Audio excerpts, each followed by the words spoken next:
There is a lake at the top of a mountain, not a puddle, not a seasonal meltwater pool, an actual lake several kilometers across, sitting in a glacially carved basin, at an elevation, where the air is thin enough to make walking uphill unpleasant, and where the temperatures drop below freezing for a significant portion of the year.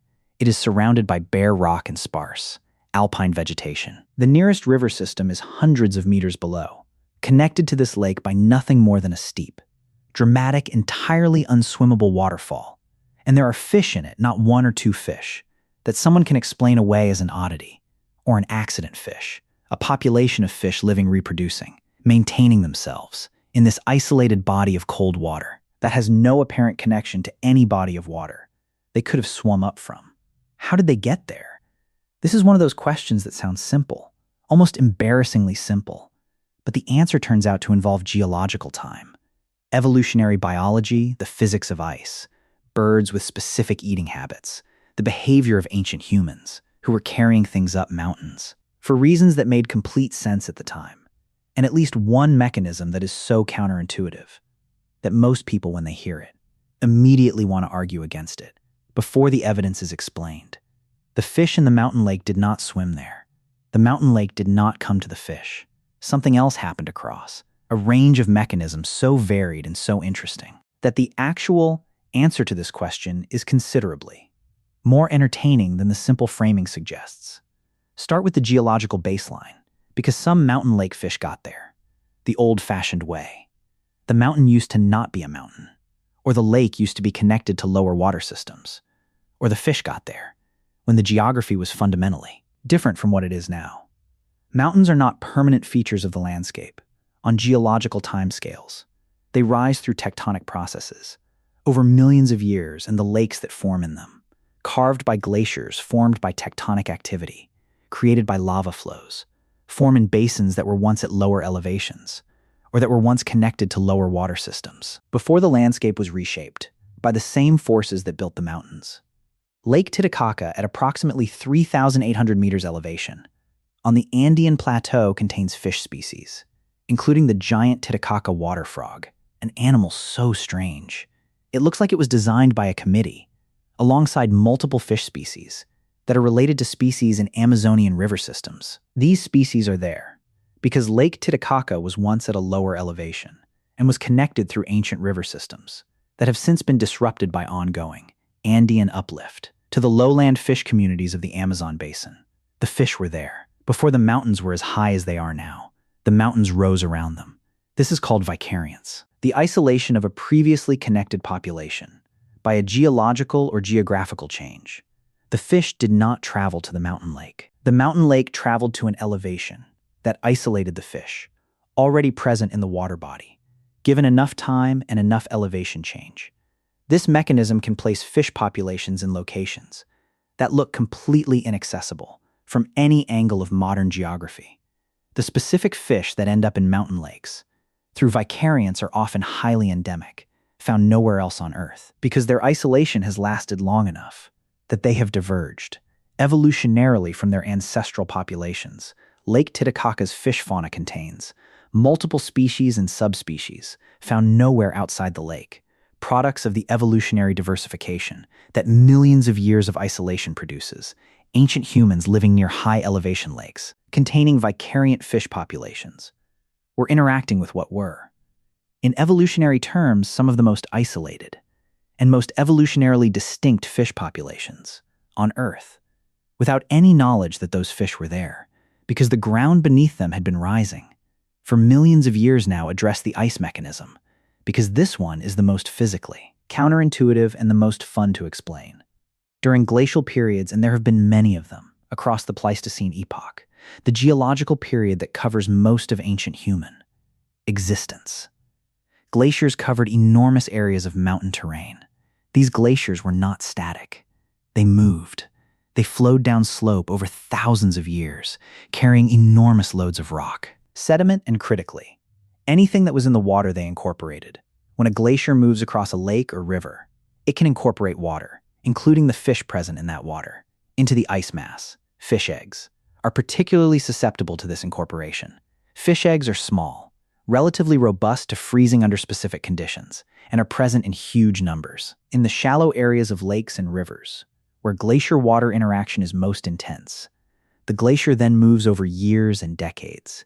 It carries the incorporated material, including potentially viable fish eggs, frozen within the ice across the landscape.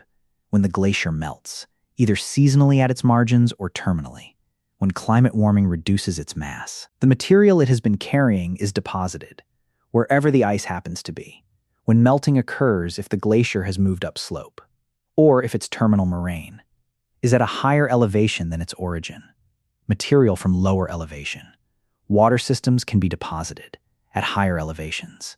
Fish eggs deposited in meltwater pools that eventually develop into permanent lakes through ongoing glacial meltwater input, through rainfall collection, through the geological containment of a glacially carved basin, can establish populations in those lakes.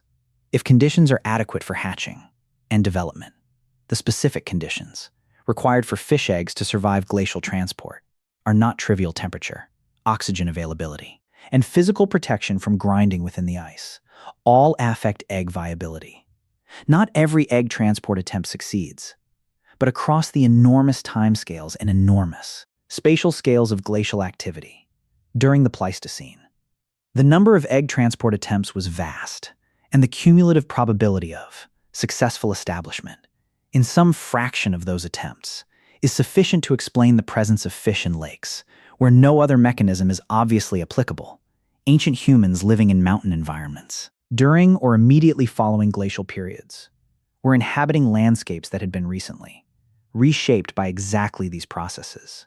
Landscapes where the distribution of water bodies and the fish populations within them were the fresh products of glacial dynamics that had concluded within the ecological memory of the ecosystem, if not within the cultural memory of the human communities. Address birds because birds are responsible for fish in mountain lakes, more often than seems physically possible, and the specific mechanisms are both well documented and genuinely strange. Waterbirds, herons, ospreys, eagles, kingfishers, ducks, grebes regularly carry fish and fish eggs from one water body to another, primarily through mechanisms that the birds have no awareness of and no intention of executing. The most studied mechanism involves fish eggs, adhering to waterbird plumage and feet. Fish eggs in the shallow margins of lakes and rivers are often sticky. The adhesive coating that helps them attach to substrate also helps them attach to the feet and leg feathers of birds wading in those margins. A bird that wades in a lake containing fish, then flies to another lake and then wades again, can transfer viable eggs between water bodies. The survival rate of eggs through this transfer depends on flight, duration, temperature, and egg desiccation resistance. But experiments have confirmed that eggs of multiple species can survive transfers of several hours duration, more than sufficient for a bird to fly from a lowland water body to a mountain lake. Ducks are particularly effective vectors for this mechanism because they not only wade, but dive, ensuring contact between their plumage and bottom sediments where fish eggs are concentrated. And because their waterfowl plumage traps water, that can maintain egg viability. During flight, a single duck, leaving a fish containing lake, can carry dozens to hundreds of viable eggs on its body, depositing them in the next water body it enters. The second bird mechanism involves fish carried in the digestive system. This sounds immediately implausible because fish in a bird's digestive system are being digested, but some fish eggs consumed by birds survive gut passage and remain viable when excreted. This has been demonstrated experimentally for specific egg types with hard shells or resistant coatings, and the number of eggs consumed by waterbirds feeding in fish-rich environments ensures that even a low survival rate through gut passage produces meaningful numbers of potentially viable eggs in excrement deposits. Waterbirds also directly carry fish, an osprey or eagle that catches a fish and then loses it, or that is mobbed by another bird and drops its catch, deposits live fish into whatever water body happens to be below the loss point. Mountain lakes that are on the flight paths of fishing.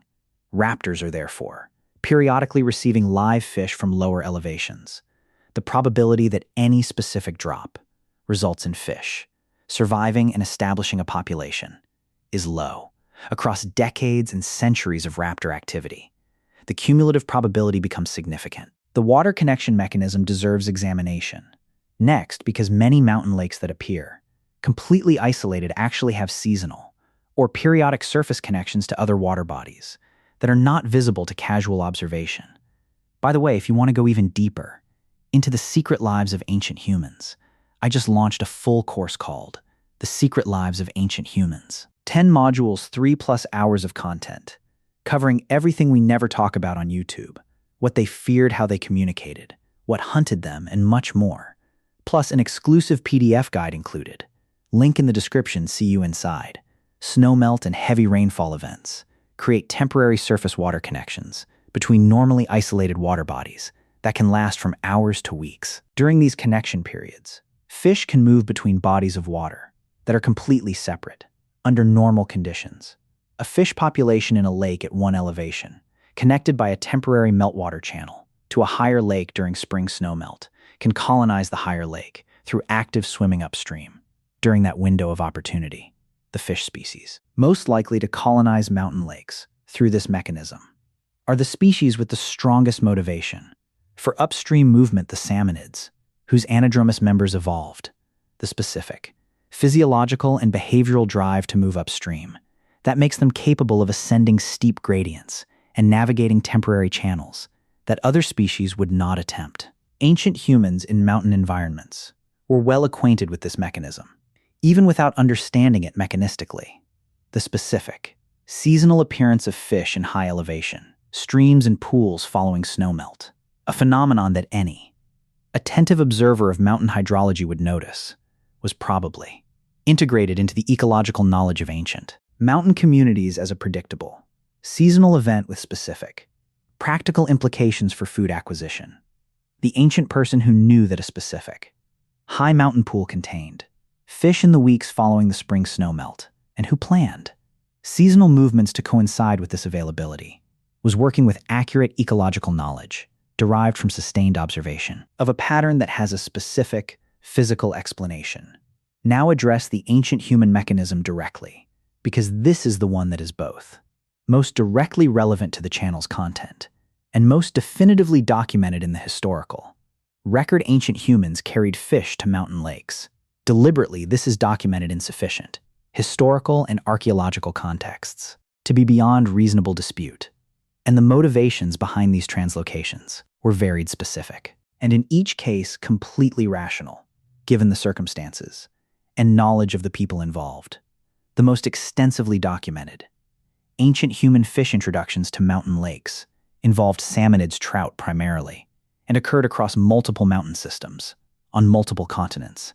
The specific evidence varies by location, historical records in some cases, isotopic analysis of fish populations, showing discontinuities, consistent with introduction events. In others, genetic analysis, revealing the presence of lowland genetic lineages in isolated mountain lake populations. In others, the motivations for carrying fish up mountains were straightforward. From the perspective of the people doing it, mountain lakes represented food resources. In otherwise challenging environments, a mountain lake with a viable trout population was a lake that could provide protein to people traveling through or living in high elevation terrain, where other food resources were limited and hunting required considerable effort. Stocking mountain lakes was an investment in future food security along travel routes and in areas of seasonal or permanent occupation. The specific logistical challenge of getting live fish from lowland waters to high elevation lakes was not trivial, but was manageable with ancient technology. Fish could be carried in containers of water, hide bags, wooden containers, clay vessels, with the understanding that the fish needed to arrive alive, which constrained travel speed and required attention to water, temperature, and oxygen levels. Fish eggs packed in wet moss or other moisture-retaining material could survive transport conditions that adult fish could not. Young fish from spawning areas, small enough to be carried in quantity, in portable containers, were more transportable than adults. Ancient humans who regularly traveled mountain routes had extensive practical knowledge of which routes were feasible for live fish transport, which water sources along the route allowed container replenishment, which travel times were achievable before fish mortality would occur, which seasons provided water temperatures, suitable for keeping transported fish viable. This was specialized knowledge, built from the same empirical observation and practical testing that produced all ancient ecological knowledge, the hunting and gathering dimension of ancient. Human fish transport requires specific attention because the standard narrative of ancient peoples, as purely responsive to their environment, misses the active, ecological management that ancient communities, regularly engaged in ancient humans, in some ecological contexts, were managing their food resource environments with a sophistication that modern conservation biology has only recently begun to appreciate the evidence for active, ancient management of fish resources beyond simple harvesting, includes the translocation evidence already discussed, but extends to other forms of active management whose traces are visible in the archaeological and environmental record. Ancient human communities along river systems in the Pacific, northwest of North America, maintained sophisticated knowledge of salmon population dynamics and implemented specific management practices, managed harvesting intensity, selective removal of specific size and sex classes, maintenance of critical habitat features that modern fisheries management independently determined were optimal practices. These communities were not managing fish populations because they understood the mathematical model of sustainable yield fisheries management. They were managing them because they had observed, across generations of sustained engagement, with specific fish populations, what harvesting practices maintained, population viability, and what practices degraded it. Ancient communities in mountain environments, who introduced fish to high-elevation lakes, were extending the same management logic to productive water bodies that lacked fish populations. A fishless mountain lake was, from the perspective of an ecologically sophisticated, ancient community, an underutilized resource, water space, and probably adequate food, in the form of invertebrate communities. That could be converted into a productive, protein resource through the investment of transport effort. The decision to introduce fish to a mountain lake was an investment decision with a long time horizon. The fish introduced in one generation would not be available for harvest until subsequent seasons or years. The community making this investment was thinking across a time horizon that extended beyond immediate return, which is itself evidence of the sophisticated ecological planning that ancient communities engaged in. Here's a mechanism that receives almost no discussion in popular treatments of this topic, but that is biologically documented and fascinating.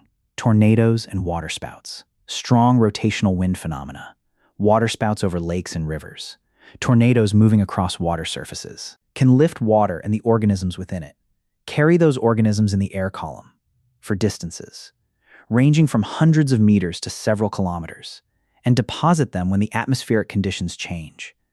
This has been documented in the modern period through accounts of raining fish, events in which small fish fall from the sky onto terrestrial areas far from any water body, having been lifted from a water surface by a waterspout and carried until the wind event dissipated. Fish transported in this manner do not survive. In large numbers, the atmospheric exposure, the mechanical stress of being lifted and moved in an air column, and the impact of landing are all significant mortality sources, but the mechanism does not require high survival rates to be evolutionarily relevant. It requires only that some fraction of transported fish or eggs survive and land in a viable water body, which mountain lakes are, when reached from downslope source water bodies.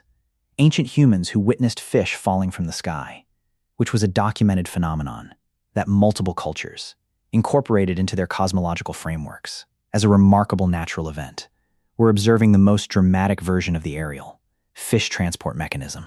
The specific accounts in ancient oral traditions of fish appearing in high places after storms probably reflect real, observed events, even when the cultural interpretation of those events embedded them in frameworks that modern biology would not endorse. The significance of this mechanism for understanding fish distribution in mountain lakes is not that it is common, it is rare by definition.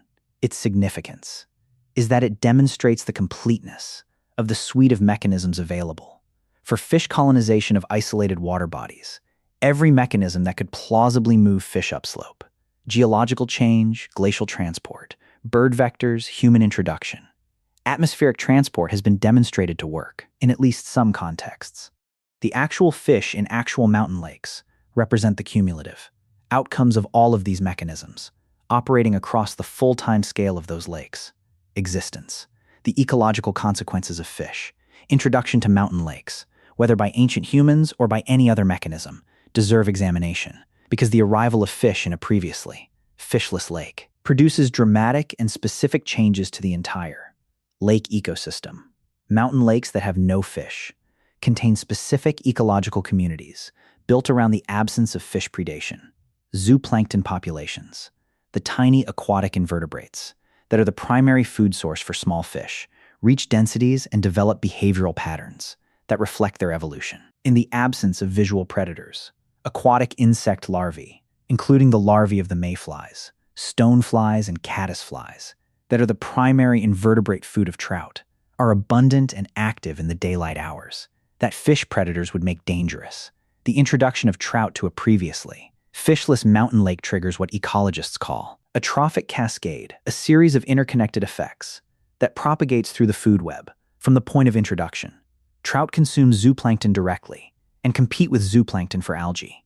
Trout consume aquatic insect larvae. Trout consume amphibian larvae, the tadpoles and salamander larvae that occupy the same shallow, productive margins of mountain lakes that fish habitat requires.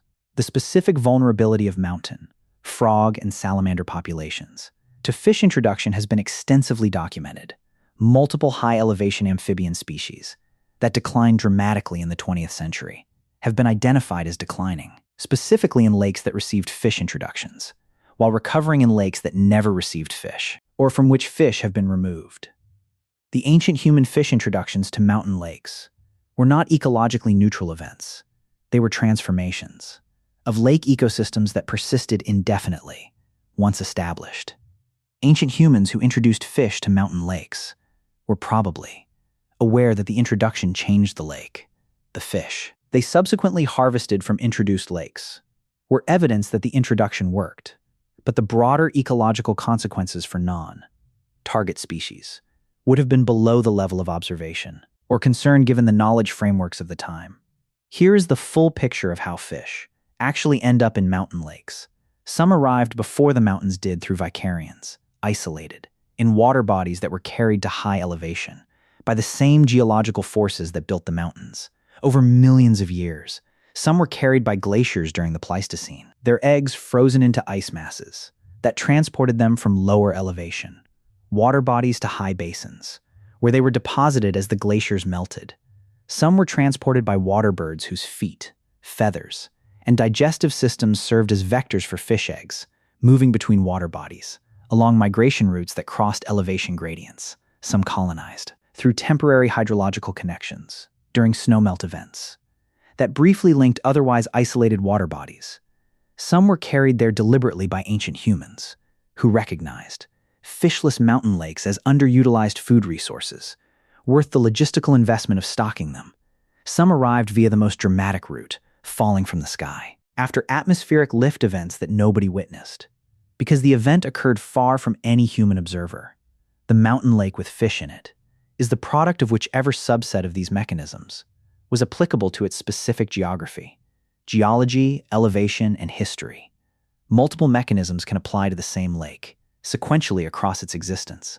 A fish population, established through glacial transport during the Pleistocene, might have been augmented by bird, vectored introductions during the Holocene, and then supplemented by ancient human introductions during the period of human occupation of the surrounding landscape.